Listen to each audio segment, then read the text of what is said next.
L'autre jour, en faisant du rangement, je suis tombé sur un jeu de mon enfance, le mille-bornes.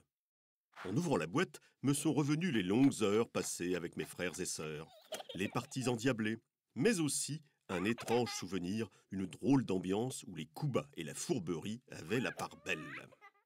Le mille-bornes a été inventé en 1954 par un éditeur de matériel pour auto-école, Edmond Dujardin.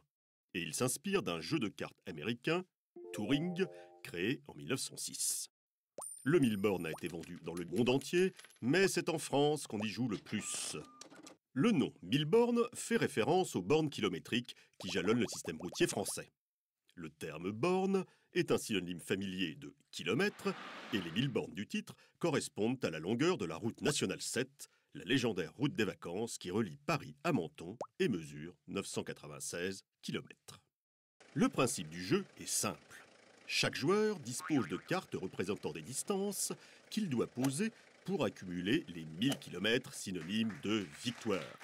Mais attention, ce jeu est fait pour les crapules.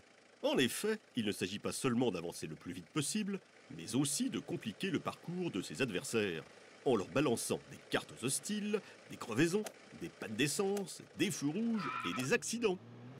Pas trop grave.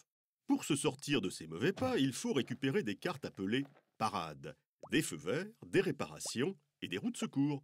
Mais hélas, il y a très peu de parades dans le mille-bornes, et il arrive que l'on reste bloqué pendant toute la partie à attendre la fameuse roue de secours, tandis que les autres cavalent. On ne peut alors que pester contre les responsables de ces malheurs en mijotant sa future vengeance. L'ambiance du mille-bornes est très souvent électrique, tendue, et j'ai des souvenirs très forts de disputes homériques avec mes frères et sœurs. Mais on y jouait toujours avec plaisir, parce que le jeu était simple, accessible aux plus jeunes, et qu'on pouvait de temps en temps prendre sa revanche sur le sort en piochant les merveilleuses cartes appelées bottes, qui permettaient de ne plus s'arrêter au feu rouge, de ne jamais subir les crevaisons, ou de faire fi des limitations de vitesse. C'était alors la victoire assurée et le triomphe le plus arrogant, au nez et à la barbe, de la grande sœur ou du cousin plus âgé. Certains détracteurs du mille-bornes considèrent que le jeu n'a pas grand intérêt sur le plan de la stratégie, et que le hasard et la chance y tiennent une part trop importante. Ils ont sûrement raison.